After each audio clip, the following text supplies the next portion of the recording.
All right, Shalom.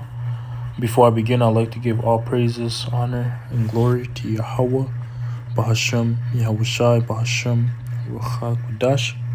I'd like to say double honors to my teachers and apostles, the apostles and elders of Great Millstone, the men whom I've learned this truth from, and also Shalom and salutations to the brothers out there of the hopeful elect that are preaching this word in truth and sincerity. Alright, so I'm the brother Shaquat from the branch of Great Millstone, Montreal. I'm back with another lesson, and this lesson that I'm going to be getting into today is going to be a lesson that was inspired by a video that I watched probably 2 or 3 days ago, somewhat days ago, and it was an old video from the brothers out there in Birmingham, Alabama, right? And it was an old video, and I believe the title of the video was "My People Have Committed Two Evils," right? And I believe it was on the second channel of the Elder Awaram, if I'm not mistaken, not the one he's currently using, but I could be wrong.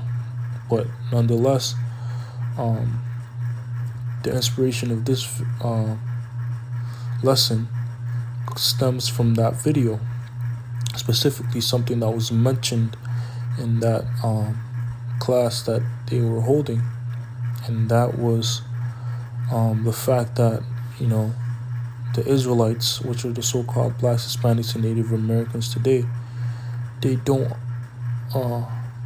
understand that they have enemies, right? The nation of Israel does not understand that they have enemies.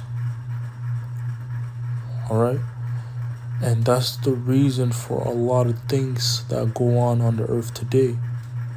You know, a lot of reasons for the death of the majority of them, right? Hence you get the stories of, you know, a so-called black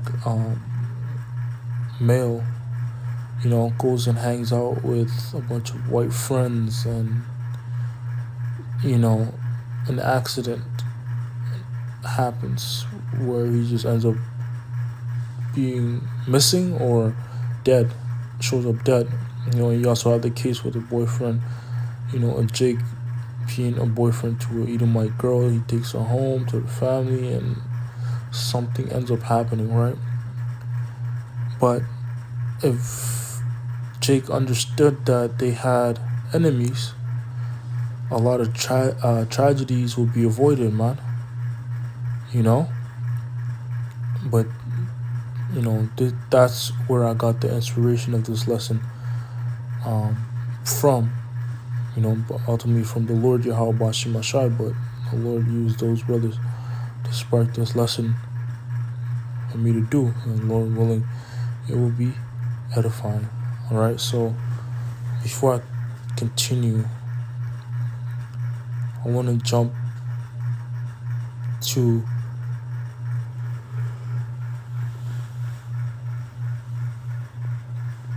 ChatGPT, because I posed a question and asked AI, and the question I asked was, what animals know they have an enemy, right? And this is important because animals are actually creatures that lack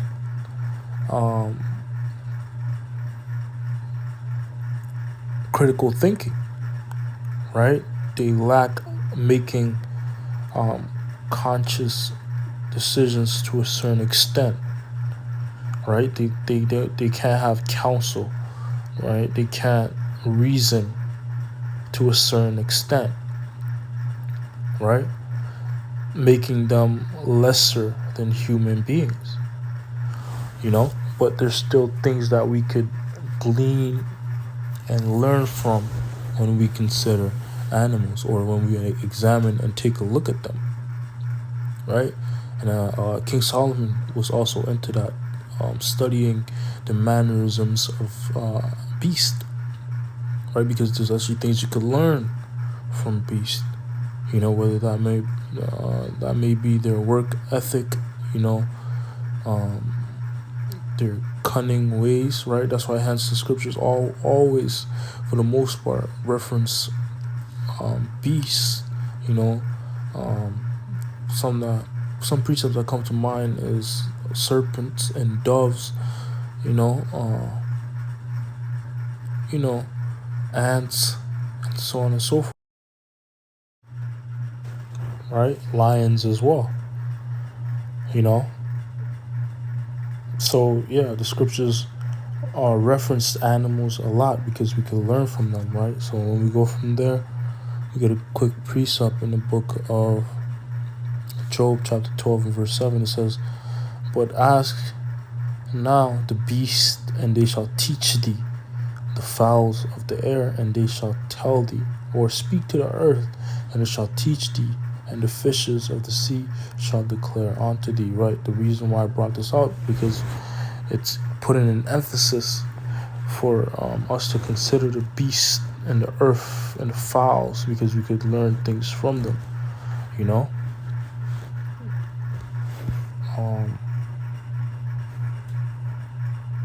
So let's continue on this question that I posed to ChatGPT. It says, many animals are aware of their... matter of fact, before I get that, let me get this to show that there's a distinction and a difference between the creatures, humans, and the creature of animals, beasts, right? Because we're both known as creatures. This is the book of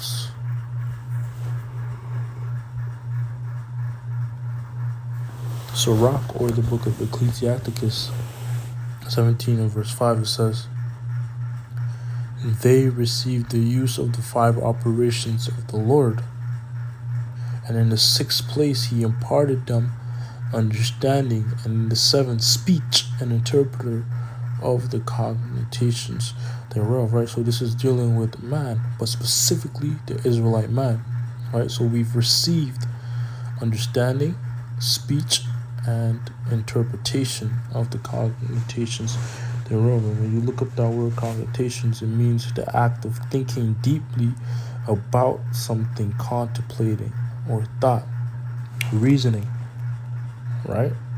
So men have received that spirit and that attribute, because beasts do not have that.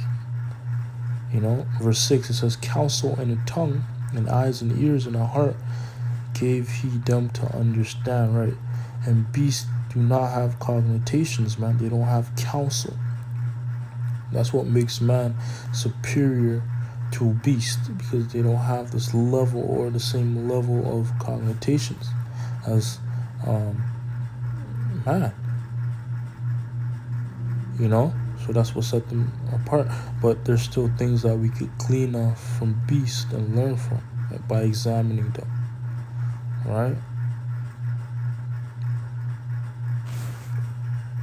So let's go back to the question.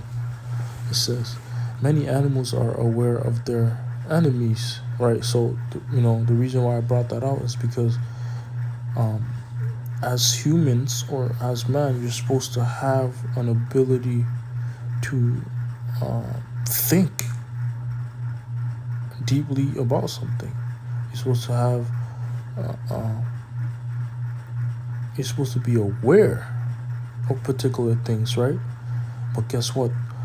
The so-called Black, Hispanic, and Native American man, the people, they're not aware of things, right? We've been brought down so low and completely deconstructed, so badly that we've forgot who our enemy is, right? We've been wooed by the very man that hates us the most, and that's the so-called white man. But not only him, all these other nations, man. For example, slavery, that was not too long ago. But look at how the Israelites perceive the so-called white man now. You know, they don't look at him as that same murderous and bloodthirsty person that he was in the time of slavery, which was not that long ago, man. You know, they love him now. They join hand in hand with him. You know, they don't know that this is still the same man that put you in shackles, man. You know, and raped and robbed your children.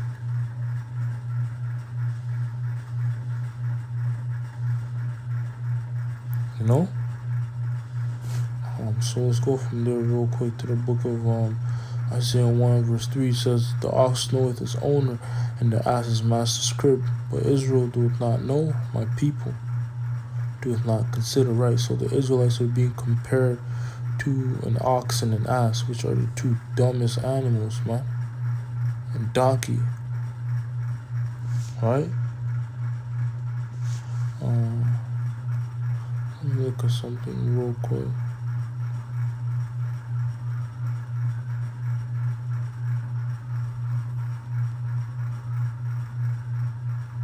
Yeah.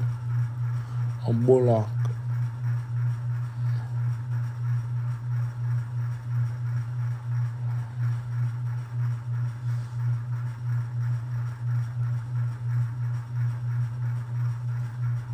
A cow.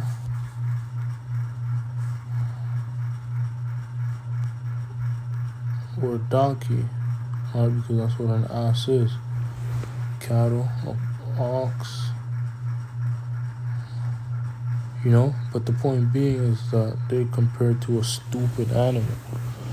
You know, because the donkey is known as a dumb animal.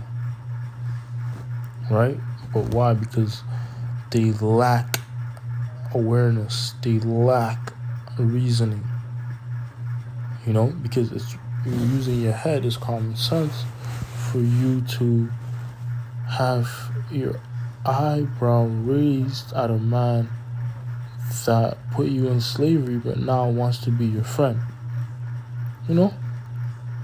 But you choosing to ignore the fact that he put you into slavery and destroyed and killed your land, your people, and your children.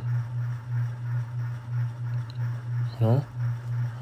You cannot forgive that, man. You cannot forgive particular acts, man. You know?